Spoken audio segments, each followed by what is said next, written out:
next thing that I did want to speak about is in terms of the 6 best doctors.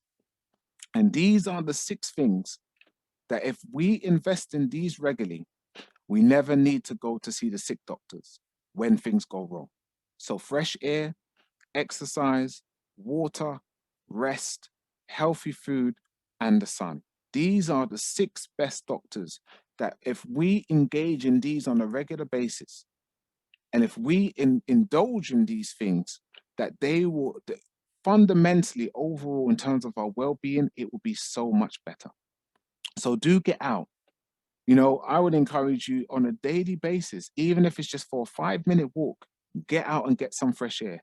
We're becoming like caged animals in our houses, and we need to have that time out. We need to get out and get some fresh air, which links into exercise or being active, going for that little walk, making sure that you are hydrated. You see, what happens is when we are dehydrated, the brain actually shrinks, and that's why we find it difficult to do things. So it's to make sure that you stay hydrated. And then rest, we already spoke about the importance of that, and healthy food, but also the sun. Do you know that if you wake up and you haven't had a good amount of sleep and you go outside and you look out at the sun and allow the rays to hit you for 10 minutes, do you know that it releases more serotonin into our bodies and it actually will wake you up? The sun is so powerful. It is so powerful, and it does some great things in terms of helping to heal our body. So if we are operating and engaging out of these 6 doctors, then I guarantee you limit the amount of times we need to see the doctors we go to when things don't go well. And so I just wanted to touch on some of the tips when working from home. So set and stick to a routine. Have a system that works for you and stick to it. Okay, so find out a system that you want to use, that you want to work on, whether it is you do 5 minutes exercise before you start work, whether it is you have your mental pit stops that you set for yourself. You might do it every 2 hours, you might do it every hour. Set a routine and stick to it.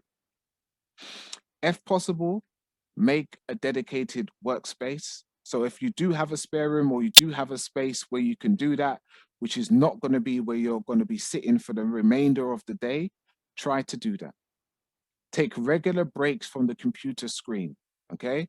Your eyes are very important to you. I worked as a lab technician for 5 years, and I can tell you, you can't get another pair of eyes. The amount of people I came in with some horrendous things wrong with their eyes, and they left it so long before they got it addressed. But one of the things you can do simply is take regular breaks to maintain your 20/20 vision. Schedule your lunch break and stop working, okay? So for some people, I've had to tell them, literally set a timer on your phone, because they say to me, I keep missing lunch. Okay, set a timer on your phone. Be dedicated to your well-being. If you are naturally not doing something, then you need to change the behavior to make sure that you do. And when you do have your lunch break, stop working. The world will not end. Another thing that you can kind of do to connect, to kind of, do things where you can connect with everyone on a quick level, is set up a WhatsApp group or Telegram group, and where you can just send messages with one another. You can encourage one another. You can send something that may be a funny video that would make everyone laugh and just lift their spirits for a couple of minutes. Have regular communication via the phone. Talking is great. Emails, yes, sometimes you need to do it, but talk, hear what that person is saying, hear what's going on for them. Emailing and sharing useful resources. So you might watch a TED talk. There might be something that's come up or something that you read that would be really useful for other people. Share it amongst the team. Share those useful resources. And then you can do well-being check-in calls. So if you know someone is struggling, if you know someone's going through a difficult time, just have a well-being check-in call. It's really important also to end the day or the end of the week with a team checkout, where everyone can just check in, say how they're feeling, and you can just leave things there and go on with your day or the weekend. Another thing that's been quite useful with some teams is virtual lunch breaks. So what you do is just like you would go out to lunch normally, you have a virtual lunch break. And in that virtual lunch break, you'll both be eating, you have the cameras on, but you don't talk about anything work related. That is a work-free zone where you have that virtual lunch break and you're just sharing time. You can do it as a team or you can do it on a one-to-one basis. Again, keep yourself hydrated. Water is life. And then also end your day with a routine to create a habit.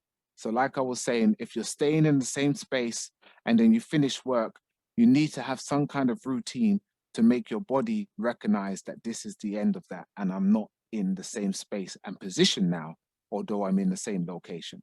So go out, go for a walk, do something to kind of separate, and so you can bring yourself back into the into your house or into the room with a different mindset, looking at the environment in a different way.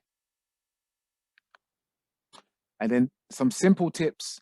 Again, let the light in. Sunlight triggers the brain to release more serotonin, and this helps you to feel calm, focus, and it boosts your mood as well as reducing anxiety. So declutter. So, we don't know how long this process is going to be working from home. So, I don't think anyone's house is like that. But if it was like that, then, you really need to declutter it so that you have the space to think.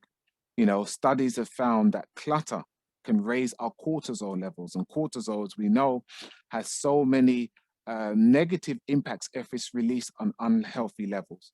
Cortisol is the stress response hormone that's released when we are under stress. And so it affects everything from blood pressure to lowering our immune system to decreasing our dopamine levels, so it has massive impacts on us mentally and physically. And so the problem with clutter is overstimulation. Our brain is being overstimulated. And so it's really important to make sure the space that you're working is a healthy and clutter-free environment. And the third thing is that you can use plants.